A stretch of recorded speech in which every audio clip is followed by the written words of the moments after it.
A husband admires his wife as she sleeps. Two teens find each other in bleak times, and an intrepid journalist shoots Jeff Goldblum in the head. Keep watching for more of the best and craziest love scenes in horror movies. Known more for its iconic practical werewolf effects transformation, which garnered the very first Academy Award for Best Makeup, John Landis's An American Werewolf in London also features one of the most passionate love stories in horror history. After David Kessler and his best friend Jack are attacked by a werewolf, David awakens in a hospital and meets nurse Alex Price. She and David fall in love almost immediately, sharing a number of intimate moments throughout the film. To its credit, the movie really makes it seem believable that these two strangers could develop such passion for one another in such a short amount of time. Their strongest moment together comes at the end of the film, when Alex fights her way through a group of police to make her way to David. I love you, David. The camera then shows a close-up of his wolf face as his brows unfurl, and for a moment, we can see the humanity behind his eyes. He's then shot dead by the police, finally transforming back into his human form in front of her eyes. It's a tragic end for the two, but one that showed that Alex's love for David defied all physical and lycanthropic limitations.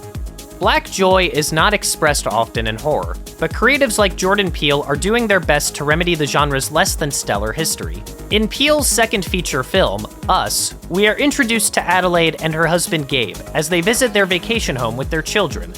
Though the film ultimately becomes a literal horror show, the early moments of Us showcase a loving couple with a healthy relationship. Gabe playfully teases his wife. They reminisce about what a banger I Got 5 on It by Loonies is. And when Adelaide is open with her husband about a traumatic moment of her childhood, Gabe is a receptive listener, even if what she's saying sounds beyond the realm of possibility. He tries his best to lighten the mood when it's clear that Adelaide is sincerely terrified, and apologizes sincerely when the joke backfires. Relationships aren't perfect 100% of the time, and without giving too much away, the ending of Us casts Adelaide in a whole new light. But Gabe and Adelaide are a wonderful example of a loving horror movie couple you can root for, even during their less perfect moments. Love comes in many forms, and it's not always wholesome. Delphine Seyrig's performance in Daughters of Darkness is romantic, but it's expressed through eroticism and domination.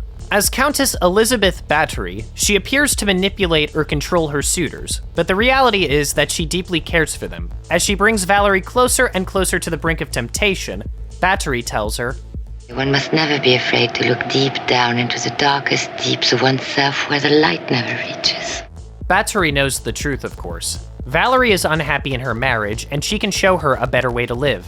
In a film filled with sex and seduction, choosing one moment feels like an impossible task. But Elizabeth Bathory's expression of love is most evident after she and her suitor Valerie have killed Valerie's husband, Stefan, when they honor each other by sharing the blood dripping from his wounds before disposing of his body. It's a barbaric yet incredibly intimate moment, and one that would bond them forever. Or until the sun comes up, at least. It's a tale as old as time. Boy meets girl, boy falls in love with girl. Girl turns out to secretly be a Cthulhu-esque ancient monster. Directors Justin Benson and Aaron Moorhead first made waves with some of the most impressive independent horror releases of the 2010s, and the romantic body horror film Spring is among their best. The movie follows a man named Evan, who falls in love with a beautiful woman named Louise. Unfortunately, Louise is actually a 2,000-year-old being who deliberately gets pregnant every 20 years so that her body can use the embryo cells to regenerate her form. Through this process, she can potentially live forever. Unless she falls in love, that is. Evan eventually asks Louise to spend her last 24 hours before the regeneration with him, and she obliges.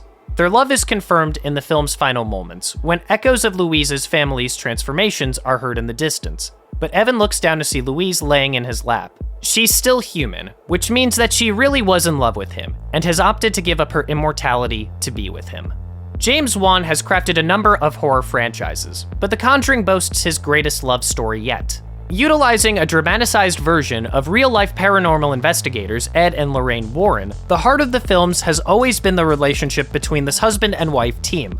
In The Conjuring 2, their bond is most evident when Ed Warren picks up an acoustic guitar and performs a stunning rendition of Elvis's Can't Help Falling in Love. In a series that spends so much of its time crafting scares and terrorizing audiences, this moment of levity is a sweet reminder of why audiences keep tuning in film after film. Of course, this is Ed's way of bringing a semblance of comfort to the Hodgson family, who have spent the film enduring a disturbing haunting, but it's also clear that he's singing the song to his Lorraine. These two face off against danger constantly, and knowing how much they love one another only raises the stakes even higher. When audiences root for their survival, they're also rooting for their love. Return of the Living Dead 3 centers around a man named Kurt and his girlfriend Julie. Kurt's father is involved in secret government research on reanimating corpses, which Kurt takes advantage of after Julie is killed in a motorcycle accident. He successfully brings her back to life, but when Julie wakes up, she is gripped by an uncontrollable appetite for brains. Kurt and Julie try their hardest to work together to keep her alive and fed without having to kill innocents for zombie meat. And after Julie discovers pain keeps the urges away, she begins treating her body as a pincushion, all in the name of keeping her and Kurt together. Their most romantic moment ends in true Romeo and Juliet style, with Kurt now infected and the two dying by fire. This way, they will never hurt an innocent person ever again, and will never have to know a life apart from one another. Return of the Living Dead 3 is both a touching exploration of unconditional love and proof that sequels can still tell gripping stories. Spontaneous was released in the early stages of the pandemic to minimal fanfare, which is a shame considering it was one of the best horror movies of 2020.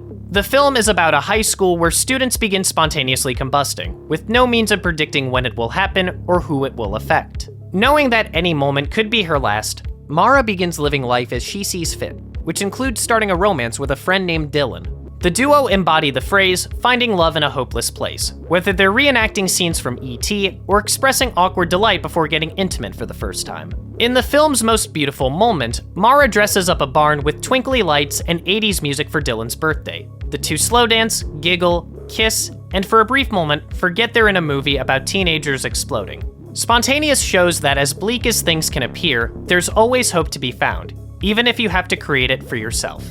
Morticia and Gomez Addams have arguably the healthiest relationship not only in a horror movie, but ever put to screen. Their story has been depicted in many stories over the years, but the 1990s cinematic run from Raul Julia and Angelica Houston is perhaps their most memorable. Morticia and Gomez have a supercharged passion for one another that never fades, even in the simplest moments. Gomez absolutely worships his wife, and Morticia never takes advantage of her husband's love, instead embracing it and reciprocating his desire. There are endless moments to choose from to highlight their love for one another, but there's a specific moment in 1991's The Addams Family film that truly captures their essence. We see Gomez admiring Morticia as she sleeps, and he waxes poetic over his wife's existence. I would die for her. I would kill for her. Either way, what bliss? Even when Morticia is not awake to appreciate her husband's affections, their love is undying. The 2008 Swedish vampire movie, Let the Right One In, is considered to be one of the greatest horror films ever made, and with good reason. The story centers on a bullied boy named Oscar, who strikes up an unlikely friendship with a vampire named Ely. The two quickly become codependent, with Oscar developing a romantic interest in Ely. In the middle of the film, a bloodied and snow-covered Ely flies up to Oscar's window. He invites Ely in, they strip down, and they lay next to him in bed.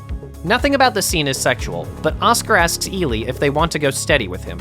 Ely is confused by what he means, so he rephrases the question and asks if Ely wants to be his girlfriend. Ely responds by saying, "Oscar, I'm not a girl." The moment beautifully captures the sensation swirling around a preteen's first love, and also clearly argues that stigma towards sexuality is taught.